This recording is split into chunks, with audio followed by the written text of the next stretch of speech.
Chapter 1. The Perfect Facade. Lewis Pearson had always believed that a strong foundation was everything.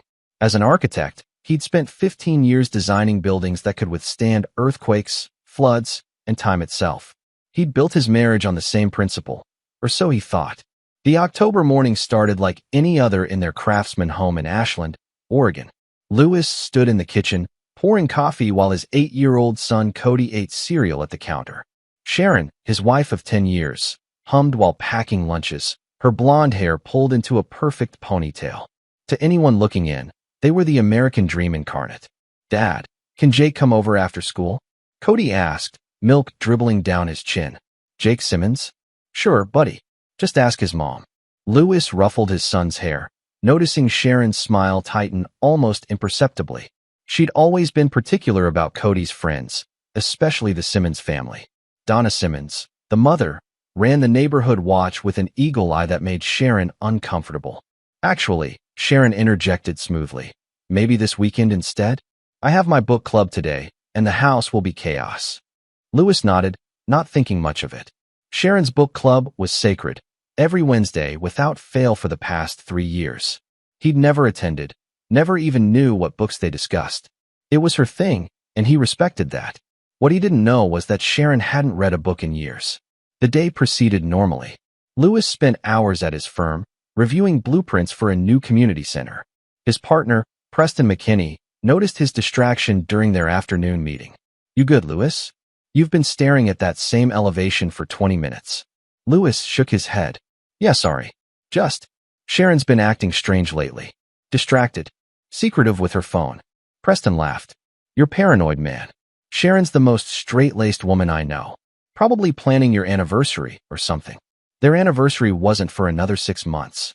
That evening, Lewis came home to find Cody already in bed and Sharon watching TV in the living room, her phone face down on the couch beside her. When it buzzed, she snatched it up with startling speed. "Everything okay?" Lewis asked. "Fine," she said, not looking at him. "Just Pam from book club.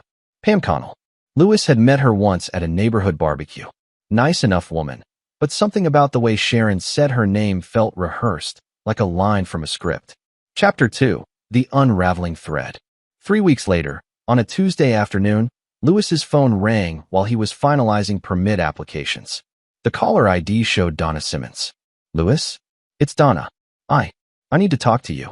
In person. It's about Cody." His stomach dropped. "Is he okay? Did something happen at school?" "He's fine physically, but he told my daughter Lucy something disturbing. About Sharon. I think you need to hear this." 20 minutes later, Lewis sat in Donna's immaculate living room, his hands clammy. Donna looked uncomfortable, wringing a dish towel between her fingers. Last week, Cody came over to play with Lucy. They were playing hide and seek, and apparently, Cody started telling her about finding something. "In your house. In Sharon's closet." "What did he find?" Donna's voice dropped to a whisper. "He told Lucy that his mom has a secret hiding place. He said there were papers with different names on them, photos of mommy looking different, and something that scared him. He made Lucy promise not to tell, but she had nightmares and finally told me this morning." Lewis felt the room tilt. "Different names? What do you mean?" "He told Lucy that mommy has another name, and pictures where she looks like someone else." "Lewis, I don't want to pry, but as a mother, if something's going on that could affect Cody." "I'll handle it," Lewis said, standing abruptly. "Thank you for telling me." He drove home in a daze, his architect's mind trying to construct a logical explanation. Maybe Sharon was into genealogy, old photos of relatives, but the fear in Donna's voice suggested something darker. Sharon wasn't home when he arrived. Book club day, of course. Lewis picked up Cody from aftercare, watching his son carefully. Cody seemed normal, playing his handheld game in the back seat, completely unaware that he'd detonated a bomb in his father's world. "Hey, bud," Lewis said casually as they pulled into the driveway. "Lucy's mom mentioned you guys were talking about hide and seek last week." Cody stiffened slightly. "Yeah. She said you mentioned finding something while playing here. In mom's closet?" His son's face went pale. "I wasn't snooping. I was hiding from mom during a game. The door was open and I saw the box on the top shelf. I didn't mean to look." "It's okay," Lewis said gently. "You're not in trouble. What did you see?" Cody's eyes filled with tears. "Scary stuff, Dad. Papers with mom's picture, but different names. And photos where mom looks really different, like she's pretending to be someone else. There was a list, too, with people's names and numbers next to them. Big numbers with dollar signs. He sniffled. Is mom in trouble? Is she a spy or something? Lewis's blood ran cold. No, buddy. I'm sure there's an explanation. But let's keep this between us for now, okay? Don't worry mom about it. After settling Cody with dinner and a movie, Lewis stood outside the master bedroom, staring at Sharon's walk-in closet. His hands trembled as he reached for the door handle. Part of him wanted to walk away, to preserve the illusion of his perfect life. But he was an architect. He knew that ignoring a crack in the foundation only led to collapse. Chapter 3. The Blueprint of Betrayal. The closet smelled like Sharon's perfume, vanilla, and lies. Lewis pulled over a chair and reached for the top shelf, his fingers finding a shoebox hidden behind winter sweaters. It was heavier than it should be. Inside, his marriage ended. The first thing he found was a driver's license. Sharon's face stared back at him, but the name read, Jennifer Caldwell. Different hair color in the photo, auburn instead of blonde. Birth date off by 3 years. Beneath it, 3 more IDs. Sharon Kuhn, her maiden name, pre-marriage. Rebecca Walsh. Michelle Thornton. All with her face, all with variations in appearance. There were bank statements for accounts he'd never heard of, totaling $340,000. Credit cards and the fake names. But it was the manila folder at the bottom that made his vision blur. Inside were printed articles about insurance fraud schemes. A life insurance policy on Lewis, $2 million, that he'd never signed. Except the signature looked exactly like his. There were medical records, falsified, showing he had a heart condition. Research printouts about untraceable poisons. A timeline, written in Sharon's handwriting, with dates and cryptic notes. March 15th. Begin preparation April 3rd. Pam confirms May 20th. Trust documents finalized June 10th. Implementation phase July 1. Complete transaction. July 1st was 2 weeks away. At the bottom of the folder, a photo. Sharon with a man Lewis didn't recognize. They weren't just standing together. She was kissing him, her hand on his chest, outside what looked like a luxury condo. On the back, written in Sharon's handwriting, Randy and me, our future home, Miami. Lewis's hands shook so hard, he nearly dropped the box. His wife, the woman he'd built a life with, the mother of his son, wasn't planning to leave him. She was planning to kill him, collect the insurance money, and start over with this Randy person using one of her alternate identities. The name Pam appeared on several documents. Pam Connell, the book club friend. Accomplices. Lewis carefully photographed every document with his phone, his architect's mind automatically cataloging and organizing the evidence. Then he replaced the box exactly as he'd found it, his body moving on autopilot while his mind raced. He checked his watch. Sharon would be home in 45 minutes. In those 45 minutes, Lewis Pearson made several decisions. First, he logged into their home security system and confirmed his suspicions. Sharon had deleted footage from certain days that aligned with her timeline. But she didn't know about the backup server Lewis had installed himself, hidden in his workshop. Every deletion was preserved. Second, he called his college roommate, Nelson Phillips, now a forensic accountant. Nell, I need you to trace some accounts. Tonight. I'll send you the information. And I need you to not ask questions yet. Third, he went to Cody's room and gently woke him. Hey, buddy. How would you like to go on a surprise trip to Grandma's house tomorrow? Just you and me. Cody's eyes lit up. Really? Can we leave after school? Actually, I was thinking we'd skip school tomorrow. It'll be an adventure. When Sharon came home, Lewis was sitting on the couch, watching TV as if his world hadn't just shattered. She kissed his cheek. Her lips felt like poison and asked about his day.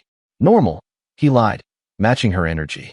Hey, I was thinking, you've been so stressed with work lately. Why don't Cody and I take a boys' trip this weekend? Give you some peace and quiet. Her eyes flickered, calculation behind the smile. That's sweet. Where would you go? Just up to Portland. See some family. Maybe hit the Science Museum. Sounds perfect, she said, and Lewis saw it clearly now, the relief in her expression, the way her shoulders relaxed. She wanted him gone. That night, Lewis lay awake beside the woman who planned to murder him. Sharon slept soundly, one arm draped across his chest, a loving gesture that now felt like a threat. At 3 a.m., his phone buzzed silently. A text from Nelson. Holy shit. These accounts. There's more. Call me when you can. Lewis slipped out of bed and called from his workshop. Lewis, what the hell is going on? Nelson's voice was tight. These accounts you sent me, they're part of a pattern. Your wife's been doing this. Doing what? This isn't her first time. I traced the names backward. Jennifer Caldwell was married to a man named Christopher Moon in Austin, Texas. He died in a hiking accident 5 years ago.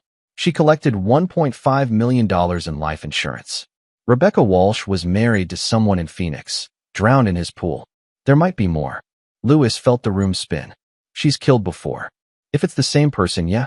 And the Pam Connell connection? I found a joint account in both their names. They've been moving money around for months. Lewis, you need to go to the police. Not yet, Lewis said, his voice steady despite the chaos in his chest. If I go now, she'll know. She's smart now. She'll have contingencies. I need to be smarter. He spent the rest of the night in his workshop, doing what he did best, building a plan, a structure designed to trap a killer. Lewis had always believed that the best structures used an opponent's weight against them. Sharon had built her trap for him. Now he would build one for her. Chapter 4. The Foundation Inspection. By dawn, Lewis had a blueprint for survival and revenge. First priority, protect Cody. At breakfast, Lewis announced cheerfully that he'd taken the day off work, and they'd be leaving for their trip today instead of the weekend. Sharon barely hid her excitement. That's sudden, she said, pouring orange juice with a trembling hand. Yeah, well, life's short, right? Lewis met her eyes, watched her flinch at the unintended irony. Gotta seize opportunities. Within an hour, they were packed. Lewis hugged Sharon goodbye, and for a moment, looking at her face, the face he'd loved, the face that had smiled at him on their wedding day, he felt a grief so profound it nearly broke him.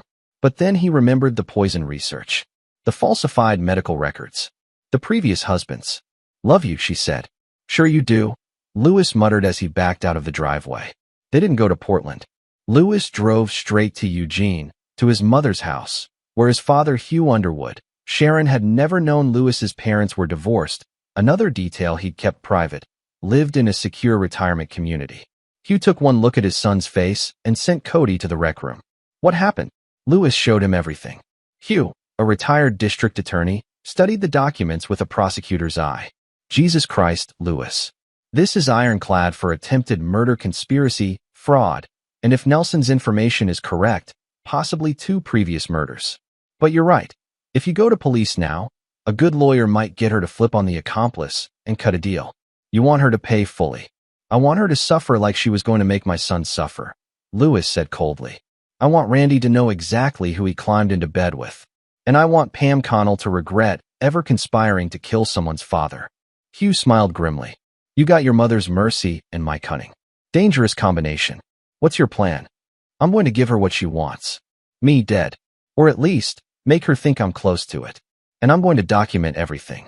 When she makes her move, I'll have her on attempted murder, not just conspiracy. That's risky. No riskier than waiting for her to poison my coffee. Over the next 3 days, while Cody enjoyed time with his grandfather, Lewis worked with Nelson remotely to unravel Sharon's complete scheme. The picture that emerged was staggering in its cold calculation. Sharon Kuhn, her real name, probably, had been married 4 times. 2 previous husbands had died under suspicious circumstances that were ruled accidents. 1 divorce in between, likely because that target was less wealthy. She'd met Pam Connell 3 years ago, not at a book club, but at a financial freedom seminar that was actually a front for teaching insurance fraud tactics. Together, they'd planned and executed at least 1 other scheme before Lewis.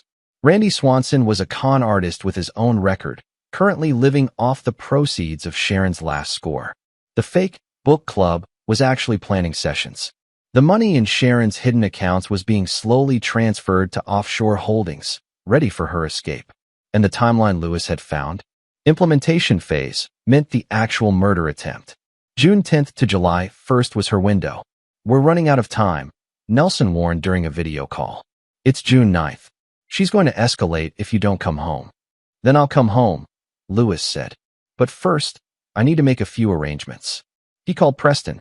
I need a favor. A big one. And you can't ask why until it's over. Name it. I need you to help me stage my death. Chapter 5. The controlled demolition. Lewis returned home June 11th, apologizing profusely. Sorry, Sharon.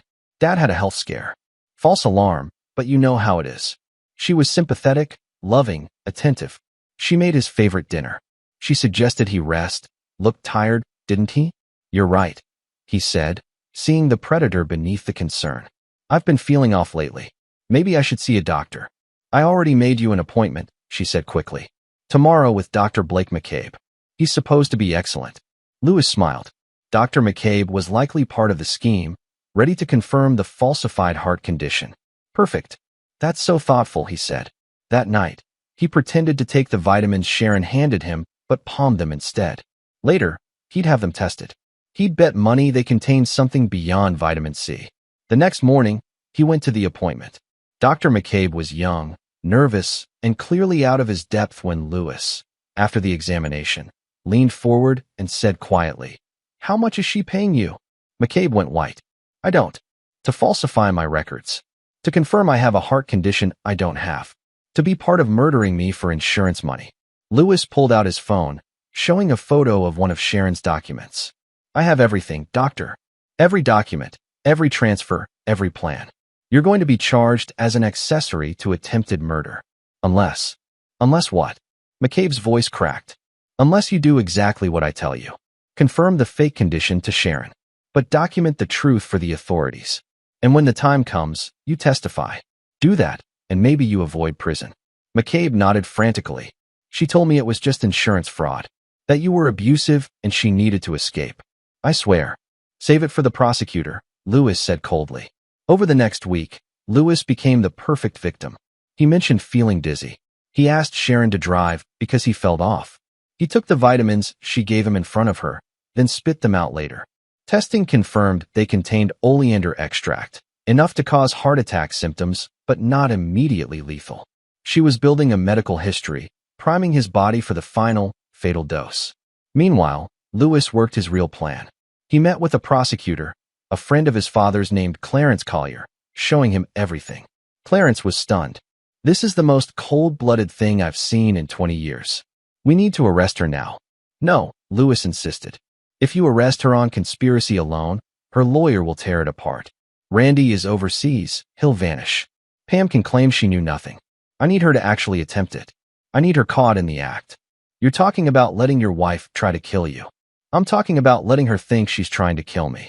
There's a difference." With Clarence's reluctant agreement, they set up a sting.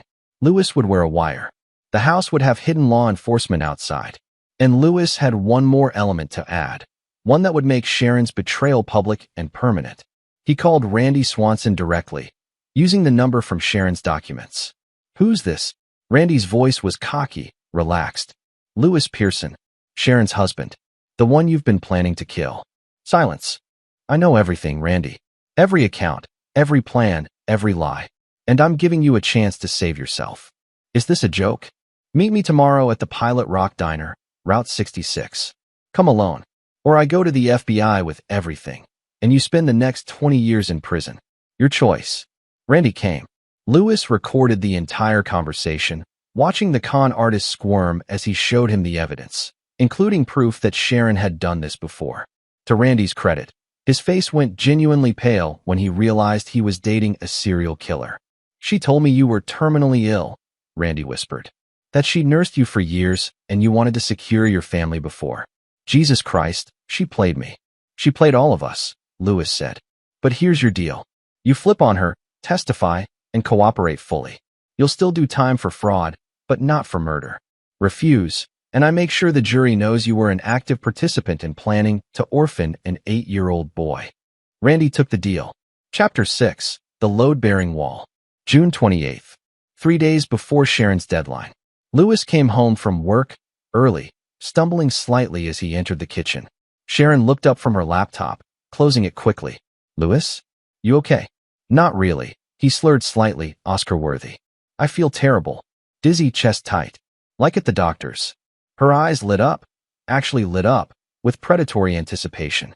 "Oh, honey, let me help you upstairs. You should rest." As she guided him to their bedroom, Lewis caught sight of her laptop screen before she'd closed it. Flight confirmations to Miami for July 2nd.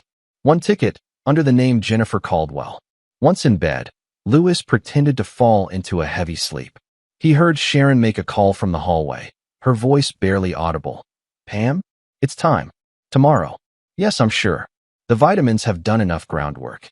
One more dose in his evening drink, the strong batch, and by tomorrow morning." A pause. "No, I'm not worried about Cody. He's at a friend's, and he'll be well provided for once everything settles." Lewis felt rage so pure it nearly made him break character. The next morning, June 29th, Lewis played his final card. He called Sharon from his workshop, his voice weak. "Honey, can you bring me some water? I feel awful." "Of course, sweetie. Be right there." 5 minutes later, she appeared with a glass of water. Through the high workshop window, Lewis could see the unmarked vehicles positioned around their property. Sharon was wearing a wire. So was Lewis. Every word would be recorded. "Here you go," she said, her voice dripping with false concern. She handed him the glass. Lewis looked at it, then at her. "What's in it, Sharon?" She blinked. "Water. You asked for water." "No. What's really in it? What have you been putting in my vitamins? What's in this glass right now?" Her face went blank, the mask slipping. "I don't know what you're talking about." Lewis stood, setting the glass carefully on the workbench. "Yes, you do. Jennifer. Or do you prefer Rebecca? Or Michelle? How many names have you used, Sharon? How many husbands have you killed?" The color drained from her face. "Lewis. Christopher Moon. Austin, Texas. Hiking accident. Except it wasn't an accident, was it? You pushed him. Or poisoned him first, made him weak. How'd you do it, Sharon?" He stepped closer. "And the Phoenix husband? Who was he? How'd he end up in his pool?" "You're confused," she said, backing toward the door. "The heart condition, it's affecting your mind." "I don't have a heart condition," Lewis shouted. Dr. McCabe confirmed it, to the prosecutor. "I know about the oleander in the vitamins. I know about Pam. I know about Randy. I know about the fake IDs, the offshore accounts, the insurance policy I never signed." Sharon's face transformed. The loving wife disappeared, replaced by something cold and calculating. "You can't prove any of that." "Actually, I can." He gestured to the workshop around them. "Every conversation we've had for the past 3 weeks has been recorded. The vitamins have been tested and logged as evidence. Your accomplices have flipped, all of them. Randy, Pam, even Dr. McCabe. They're all testifying against you. You're lying." "Am I?" "Check your phone. Call Pam. Call Randy. See if they answer." Sharon pulled out her phone with shaking hands. Her face crumbled as the calls went to voicemail. "Why?" Lewis asked, and despite everything, his voice cracked. "Why not just divorce me? Why does it have to be death?" She laughed, a bitter, hollow sound. "Because divorce is expensive, Lewis. Because I've spent 10 years married to an architect who makes good money, but not great money. Because I deserve more than this boring little life in this boring little town. So you decided to kill me and take the insurance money. You would have died peacefully, in your sleep. Cody would have remembered you fondly. It was merciful, really. And the others? The other husbands? Was it merciful for them?" Her smile was chilling. "They served their purpose." The door burst open. Clarence Collier entered with 4 officers. "Sharon Pearson, you're under arrest for attempted murder, conspiracy to commit murder, insurance fraud." Sharon ran, pushing past the officers toward the back door. She made it to the driveway before 3 more officers converged. Her scream of rage echoed through the neighborhood as they handcuffed her. Lewis watched from the workshop doorway, feeling nothing. No satisfaction. No relief. Just an empty space where his marriage used to be. Preston appeared beside him. "You okay, man?" "No," Lewis said honestly. "But I will be." Chapter 7. The Structural Collapse. Sharon's arrest made national news. "Black Widow architect's wife caught in elaborate murder plot," read the headlines. The story had everything reporters loved: multiple identities, previous suspicious deaths, a brave husband who outmaneuvered his would-be killer. Lewis hated every minute of it. The trial began in August. Lewis sat in the courtroom day after day, watching prosecutors dismantle Sharon's life piece by piece. Randy Swanson testified first, detailing how Sharon had seduced him with promises of a luxurious future funded by Lewis's death. He admitted he believed her lies about Lewis being terminally ill and wanting to secure his family's future. "When did you realize she was lying?" the prosecutor asked. "When her husband showed me proof she'd done this before. that she was a murderer, not a caregiver. Randy looked at Sharon, who stared straight ahead, expressionless. She's a monster. Pam Connell was next. The mousy book club friend who'd played the role of concerned neighbor while helping plan Lewis's death. She broke down on the stand. Sharon told me we were just helping women escape abusive marriages. She said Lewis was violent, controlling, that she feared for her life and Cody's. Pam sobbed. I didn't know about the poison. I didn't know about the other men. I just helped with paperwork, moving money. I thought I was saving her life. Did you ever see evidence of abuse? The prosecutor pressed. No, Pam whispered. But Sharon was so convincing. She said Lewis hid it well. Dr. Blake McCabe testified about being approached by Sharon, offered $50,000 to falsify medical records. She showed me bruises, said her husband gave them to her, and she needed documented health issues on him to strengthen a future restraining order. I was freshly out of medical school, drowning in student debt. I convinced myself I was helping someone in danger. When did you realize you were part of a murder plot? When Mr. Pearson confronted me with evidence. When I saw the documents about life insurance and poison research. I've never been so ashamed. But the most damaging testimony came from the investigator who'd tracked down Sharon's previous husband's deaths. Detective Hector O'Connor had spent 3 months building the case. Christopher Moon, aged 41, fell from a cliff in Austin, Texas, 5 years ago. The investigation ruled it accidental.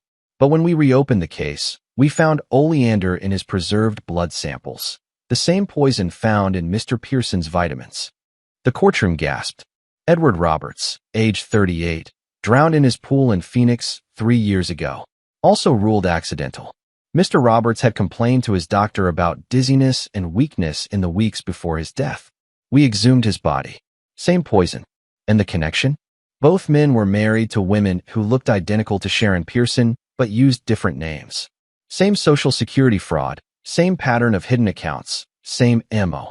We believe there may be a fourth victim we haven't identified yet. Lewis felt sick. For men, possibly more. All dead because a woman decided their lives were worth less than her bank account. When Sharon finally took the stand, against her lawyer's advice, she was defiant. Everything I did was to protect myself, she claimed. You don't know what it's like to be a woman alone in this world. To have to use men to survive. So you killed them? The prosecutor asked, incredulous. I liberated myself. Sharon's eyes were flat, empty. They were means to an end. Christopher was boring. Edward was controlling. Lewis was adequate. But I deserved better than adequate. What about your son? Did he deserve to watch his father die? To grow up without him? For the first time, Sharon showed emotion, annoyance. Cody would have been fine. Children are resilient. And he would have been wealthy. Lewis stood up and walked out. He couldn't listen to another word. In the hallway, he found Donna Simmons waiting. I'm so sorry, Lewis. If I'd known sooner. You saved my life, Donna. You and Lucy. If Cody hadn't told her what he saw. If you hadn't called me. Lewis couldn't finish. How is Cody? In therapy. Confused. Angry. He doesn't understand how his mother could be so evil. Lewis rubbed his face. I don't understand it either. The jury deliberated for 3 hours. Guilty on all counts. 4 counts of first-degree murder, attempted murder, conspiracy, insurance fraud, identity theft, and more. At sentencing, Sharon showed no remorse. I regret getting caught, she told the judge. That's all. You took 4 lives and attempted to take a 5th, the judge said, voice hard. You orphaned a child to fund a lifestyle. You showed no mercy, so this court will show you none. For consecutive life sentences without possibility of parole, plus 50 years for the additional charges. You will die in prison, Miss Kuhn. That is my promise to you. Sharon smiled. Actually smiled. We'll see. Chapter 8. The Aftershocks. 2 months after sentencing, Lewis received a call from Detective O'Connor. We found number 4, the detective said grimly. Arnold Hudson married Sharon, going by the name Rebecca Walsh, in Florida 6 years ago. Died in a car accident. Brake line failure. We're exhuming the body. But I'd bet money we'll find poison. Jesus, Lewis breathed. 5. She killed 5 people. That we know of. There might be more. We're tracking a gap in her history, ages 22 to 25. She was married then too, but we can't find a death certificate for that husband. He might have just divorced her or she got better at hiding bodies. The detective sighed. Yeah, The additional murder charge added another life sentence. Sharon's lawyer tried to appeal, arguing excessive punishment. The appeal was denied. But Sharon's machinations weren't over. In October, Lewis received an envelope. No return address, postmarked from the Women's Correctional Facility. Inside, a letter in Sharon's handwriting. Dear Lewis, you think you've won. You think you're safe, raising our son to hate me, playing the victim for the cameras. But I want you to know something. Everything you loved about me, every moment we shared, was a lie. I never loved you. Not once. You were marks. All of you. Easy marks. And Cody? I never wanted him.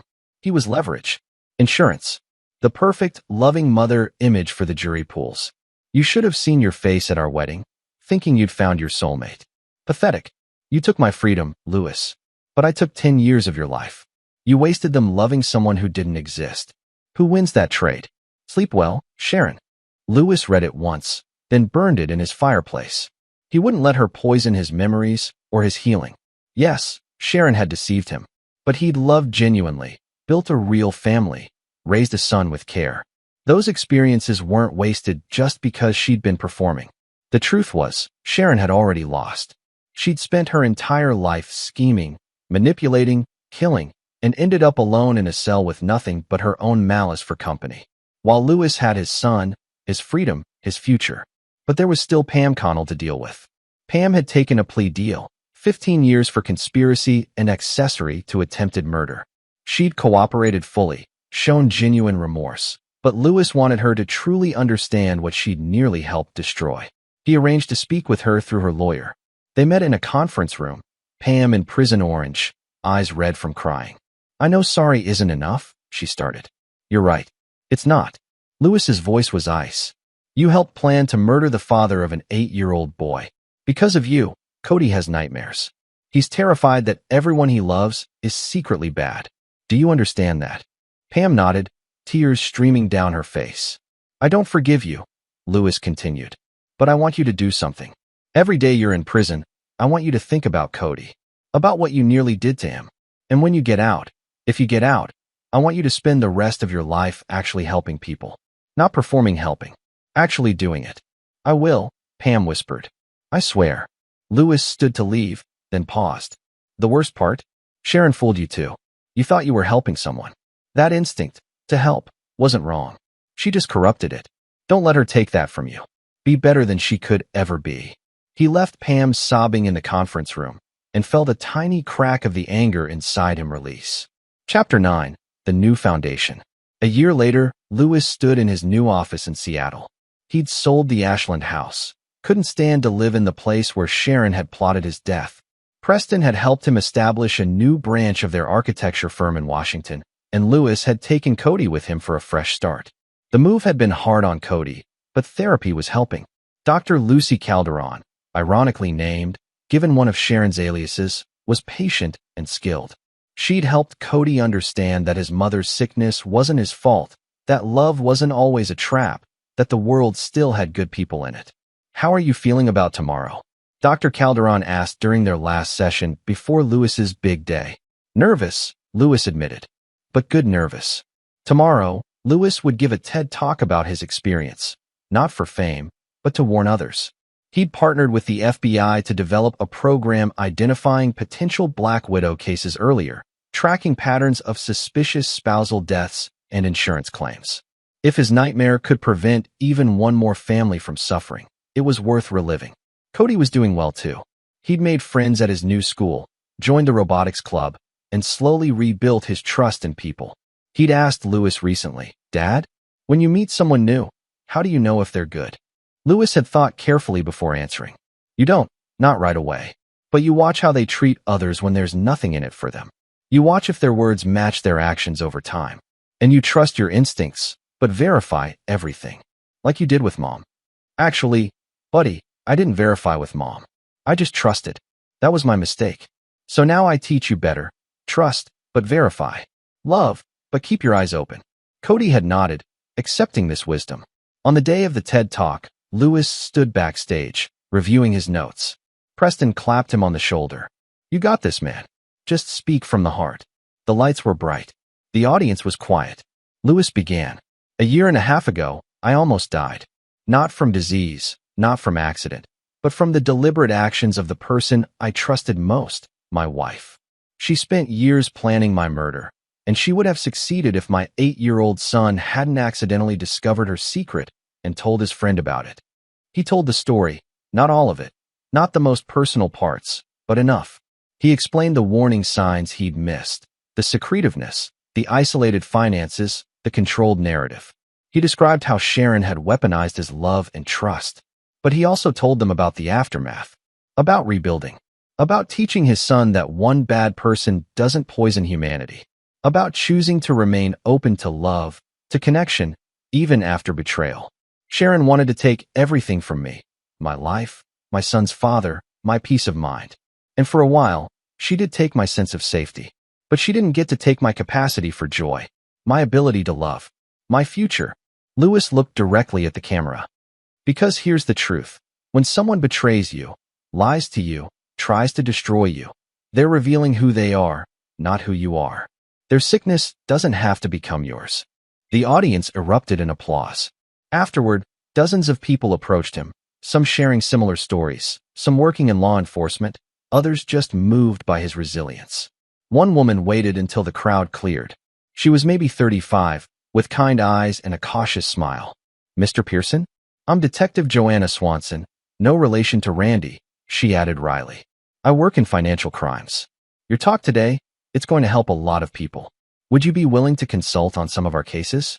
We have several suspicious spousal deaths that match some of the patterns you described. Absolutely, Lewis said. If I can help catch another Sharon before she kills, I'm in. That night, back at their apartment, Lewis tucked Cody into bed. His son looked up at him seriously. Dad, are you still sad about Mom? Lewis considered the question. I'm sad about what she did. I'm sad that the mom you thought you had doesn't exist. But I'm not sad about our life now. Are you? Sometimes, Cody admitted. But mostly I'm glad you're not dead. Lewis laughed, genuinely laughed for the first time in months. Yeah, buddy. Me too. Dad, do you think you'll ever get married again? Maybe someday. But only if she's someone who treats you like the treasure you are. Someone who makes both our lives better, not just mine. And definitely someone who doesn't keep mysterious boxes in her closet. Cody giggled, then grew serious again. Dad, thank you for being smart. For catching her. For keeping us safe. Lewis felt tears sting his eyes. That's my job, bud. And I'll never stop doing it. After Cody fell asleep, Lewis sat in his new living room, looking out at the Seattle skyline. He thought about the box in Sharon's closet, how one discovery had unraveled his entire life and saved it simultaneously. He thought about the men Sharon had killed before him, about the families destroyed by her greed. He thought about the fact that without Cody's innocent observation and Donna's courage to speak up, he'd be dead. But mostly, he thought about the future. About the consulting work he'd do with Detective Swanson. About Cody's next robotics competition. About the home they were building. Not a perfect one, not an easy one, but an honest one. Lewis Pearson had been targeted for death by the person who promised to love him forever. She'd tried to poison his body, his memories, his capacity for trust. But she'd failed. Because the foundation Lewis had built, as a father, as a man, as a human being, wasn't constructed on romantic love or blind trust. It was built on something more durable, integrity, awareness, and the stubborn refusal to let evil win. Sharon was serving 5 consecutive life sentences in a maximum security prison, her legacy reduced to a cautionary tale. Her accomplices had been sentenced. Her victims' families had some measure of justice. And Lewis? Lewis was free. He picked up his phone and texted Preston, "Thanks for having my back through all of this." Preston's response was immediate. "Always, brother. That's what we do. We build things that last." Lewis smiled. Yes, they did. And this time, he'd make sure every single foundation was inspected, every beam was verified, and every potential threat was identified before it could bring the structure down. He'd built his life once on blind faith. He'd build it again with clear eyes. And it would stand forever. This is where our story comes to an end. Share your thoughts in the comments section. Thanks for your time. If you enjoy this story, please subscribe to this channel. Click on the video you see on the screen, and I will see you there.